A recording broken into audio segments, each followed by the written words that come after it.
안녕하세요. 일신사입니다. 저희 채널에는 신박한 사연들이 많이 있으니 많은 분들의 구독 부탁드립니다. 이번 사연은 쓰니님을 도둑 취급하던 시모와 남편을 자식들까지 나서서 응징하고 이혼을 선언했다는 분의 사연인데요. 함께 보시겠습니다. 안녕하세요. 50이 다 된 나이에 이혼하려고 합니다. 저는 20대 초반에 결혼을 했습니다. 지금 생각해보면 참 어린 나이에 남편만 믿고 결혼을 한 것 같아요. 제가 잘하면 행복한 결혼 생활이 될 것이라 믿었습니다. 친정은 지방이었고 서울로 시집 와서 친구 하나 없이 남편과 자식들만 보고 30년 가까이 살았네요. 이제 큰아이는 직장에 다니고 있고 작은아이는 대학생입니다. 남편은 장남이에요. 시부모님과 함께 살았는데 시어머니는 너무 못된 사람입니다. 바깥에서는 착한 척하며 다 퍼주고 집에서는 며느리와 손주들을 사람 취급도 안 하는 사람이에요. 손주들을 많이 예뻐하시던 아버님이 살아계실 때에는 그나마 좀 덜했습니다. 아버님이 돌아가시고 나니 시어머니는 본 모습을 더 드러내더라고요. 시동생들에게 제 욕을 그렇게 많이 한 시어머니입니다. 제 욕을 하는 것도 참 역겨울 정도입니다.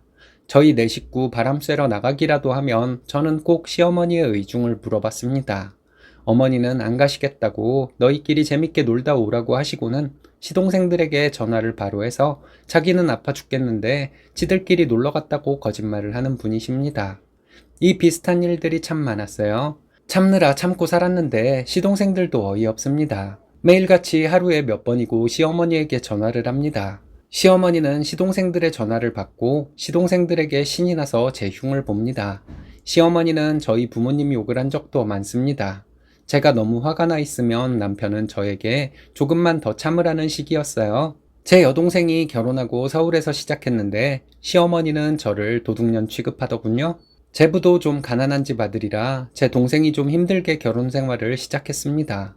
여동생을 만나면 맛있는 것도 사주고 조카가 태어났을 때 이것저것 사서 보내고 그랬어요. 김장을 하게 되면 동생한테 김치 2포기 정도 보냈고요. 이 정도를 가지고 시어머니는 제가 돈을 빼돌려 친정에 갖다 바치는 며느리 취급을 하더군요. 시동생들 자기들 본가라고 저희 집에 올 때 뭐 들고 온 적 없습니다. 제사 때 돈 한 푼 낸 적 없었지만 제사 음식 가져갔고 김장김치 가져가고 그래도 저는 더 가져가라고 했지 불만 가진 적 없습니다. 이런 저에게 친정동생 좀 챙겼다고 제가 큰 사고를 친 것처럼 말하더군요. 재작년에 김장했을 때 김치 한 통이 없어졌다고 시어머니 난리가 났습니다. 시동생들이 가져갔을 리가 없다며 제가 동생에게 가져다 준 것 아니냐 하더군요. 집에서 그릇이 없어졌다며 네가 친정에 가져다 준 것 아니냐고 또 말씀하시고요. 남편은 저에게 조심스럽게 물어봤어요. 시어머니가 이렇게 말하는데 어떻게 된 일이냐고 물어보던 남편이 시어머니에게 세뇌가 된 것인지 언젠가부터는 남편도 저를 의심하기 시작했습니다. 작년부터는 남편도 저를 의심하기 시작했고 남편의 이런 행동에 시어머니는 저를 아예 도둑년 취급을 하기 시작했습니다. 그리고 시동생들에게 계속 제가 살림을 빼돌려 친정에 가져다 준다고 말했고요. 남편이 한 번은 딸에게 너는 시집 가면 집에 절대 아무것도 가지고 오지 말라고 하더군요. 그리고 저에게 본인 월급 통장을 가져오라는 것이었습니다. 자기가 확인을 해봐야겠다고요? 이렇게 의심을 받는 것이 너무 서럽고 자존심이 상했지만 통장을 보여주었어요. 친정엄마는 돌아가셨고 혼자 계신 친정아빠 속상하게 만들고 싶지 않아서 이혼하고 싶은 마음 굴뚝 같았지만 꾹 참았습니다. 아이들도 걸리고 해서 나 하나 참으면 된다고 생각했어요. 그래서 그렇게 도둑년 취급을 받으면서도 참고 살았습니다. 남편은 처가에 가지도 않았습니다. 아이들도 못 가게 했어요. 남편은 제가 자꾸 친정에 뭘 가져다 주기 때문에 저한테 정내미가 떨어졌다고 하더군요. 정말 할 말을 잃게 만들었습니다. 저는 결혼해서 지금까지 시동생들 생일까지 챙기고 살았어요. 남편은 장인어른 생신에도 전화 한 통 한 적 없고요. 얼마 전에 남편과 크게 싸우고 각방을 쓰기 시작했어요. 한 번은 딸이 저에게 와서 얘기를 하더라고요. 딸이 남편에게 먹을 걸 가져다 주었더니 남편이 딸에게 너는 시집 가면 몰래 뭐 가져오거나 하지 말라고 했답니다. 자기는 그런 거 정말 싫다고 하면서요. 그래서 딸이 지 아빠에게 그런 말 그만 좀 하라고 했대요. 남편은 딸에게 말버릇 가지고 화를 냈다고 해요. 그 얘기를 듣고 남편과 큰 소리로 싸웠습니다. 고성이 오가며 남편과 싸우고 있는데 딸이 남편에게 소리를 질렀어요. 그만 좀 해라. 엄마가 불쌍하지도 않냐. 지금까지 엄마를 이렇게 불쌍하게 만들어 놓고 남은 세월 엄마랑 어떻게 살 거냐 하면서 지 아빠에게 고래고래 소리를 질렀습니다. 조용하기만 했던 딸이 그렇게 소리를 지르며 지 아빠에게 대드니 남편은 당황했는지 아무 말도 못하고 있더군요. 저는 딸에게 너무 미안했습니다. 그 후에 남편은 제가 딸을 제 편이 되도록 교육시켰다고 난리를 쳤습니다. 딸은 저에게 이혼하라고 했어요. 자기들 위해서 참고 있는 거라면 참지 말고 이혼하라 했습니다. 아빠와 할머니가 맨날 저런 식인데 엄마는 힘들지도 않냐고 하면서 이혼을 권유하는 것이었습니다. 한 명이라도 제 편을 들어주니 눈물이 나더라고요. 저는 딸에게 너희들 결혼하고 나면 이혼할 생각이라고 했더니 딸은 엄청 소리를 지르더라고요. 자기들 신경 쓰지 말고 당장 이혼하라고요. 친정아빠와 아이들을 생각해서 이혼하고 싶은 거 참고 살아온 세월인데 이혼을 하지 않으면 아이들이 더 불행할 것이라는 생각이 드니 저도 이혼하고 싶었습니다. 그런 생각을 하고 있는 중에 시어머니가 한마디 하시더라고요. 제가 여동생에게 자꾸 뭘 갖다 주고 그래서 돈이 모이지 않는다고요? 저는 여동생에게 뭘 갖다 준 적이 없다고 했고 의심 좀 그만하시라 했습니다. 시어머니는 저에게 욕을 하면서 제가 거짓말을 한다고 소리소리 지르더군요. 너 같은 건 동네방네 끌고 다니면서 망신을 줘야 한다며 온갖 쌍욕을 했습니다. 저도 시어머니에게 소리 질렀어요.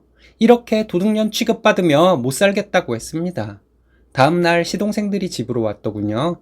시어머니가 전화로 뭐라 했을지 뻔하죠. 있는 얘기 없는 얘기 다 했을 거예요. 시동생들이 와서 처음에는 저를 달래듯이 말했습니다. 형수님 왜 그러시냐고 하는데 제가 시동생들에게 말했어요. 지금까지 시어머니 모시고 살았는데 나는 맨날 도둑년 취급이나 받고 살았다고요. 더 이상은 시어머니와 못 살겠다고 시동생들에게 모시고 살라 했습니다. 시동생들은 자기들이 어머니를 모시고 살 여건이 안 된다고 하는데 시어머니는 시동생들이 있으니 기가 사는지 또 이상한 소리를 했습니다. 제가 조금이라도 잘하고 살았으면 말을 안 한다고 남편은 속아서 저와 결혼한 것이라는데 그 소리 듣고 저는 이제 어머님과 못 산다 했습니다. 어머님 모시고 계속 살아야 하면 이혼할 것이라고 했어요. 딸이 나서서 엄마 도둑 취급받고 사는 거 이제 못 보겠다고 시어머니께 소리 지르고 남편은 딸을 윽박지르면서 조용히 하라고 하고 있고 정말 정신없었네요. 시동생들에게 제가 말했어요. 매번 우리 집에 와서 내가 김치도 싸주고 제사 음식도 싸주었는데 내가 서방님들 거지 취급한 적 있었냐고요? 그런데 내가 여동생 밥 사준 것을 가지고 시어머니는 나에게 온갖 누명을 씌우면서 도둑년 취급을 하셨다고 했어요. 오늘 어머니 말만 듣고 이렇게 달려왔으면서 시동생들은 왜 어머니 모시고 못 사냐고 했습니다. 나 이제 어머님과 안 살 것이라고 다시 한번 말했어요. 지금까지 나 혼자 시댁일 다 했고 동서들은 자기들 마음대로 오거나 말거나 한 사람들인데 어머님을 모시지 않겠다고 할 것 같다고 시동생들에게 어머님을 요양원 보내드리던지 모시고 살던지 알아서 하라고 했어요. 이도저도 아니면 저는 이혼할 것이라고요. 저희 아들도 할머니와 아빠에게 당장 사과하라고 난리를 쳤습니다. 그리고 작은 아빠들 당장 나가라고 소리를 지르면서 다시는 우리 집에 오지 말라고 하더라고요. 다 큰 아이들이 이렇게 소리를 지르며 난리를 치니 시어머니와 남편은 기가 죽어 큰 소리를 내지 못했습니다. 시동생들 나가고 나서 시어머니에게 내가 이 집에서 나가던지 어머님이 이 집에서 나가던지 둘 중 하나 해야 한다고 말했어요. 그리고 옷만 싸서 동생네 집으로 갔습니다. 다음날 남편이 전화로 다시는 집에 들어올 생각도 하지 말라 했습니다. 나도 다시는 그 집 들어갈 생각 없고 이혼할 것이라고 했어요. 나를 지금까지 도둑년 취급한 거, 막말하고 누명 씌운 거, 증거 전부 가지고 있으니 그거 가지고 이혼할 것이라고 했습니다. 처음에는 마음대로 하라더니 남편은 며칠 뒤에 자기가 잘못했다고 들어오라고 하더군요. 아들은 저에게 전화해서 절대 들어오지 말라고 했습니다. 엄마가 꼭 이혼했으면 좋겠다고 하더군요. 저는 남편에게 말했어요. 이제는 시어머니와 함께 찾아와서 무릎 꿇고 빌어도 이혼할 것이라고요. 동생네에서 지낸 지 일주일 좀 넘었어요. 어제 남편이 전화하더니 시어머니를 바꿔주었습니다. 시어머니가 저에게 그동안 고생 많았다며 본인이 잘못했다고 얼른 들어오라고 했습니다. 저는 그럴 일 절대 없을 것이라고 했어요. 내가 하던 일 어머님이 하고 있으니 힘들어서 하는 소리에 절대 안 넘어간다 했죠. 다시는 그 집에 돌아갈 일 없고 나는 일자리 구하는 대로 아이들 데리고 나올 것이니 정신 나간 아들이나 끼고 사시라고 했습니다.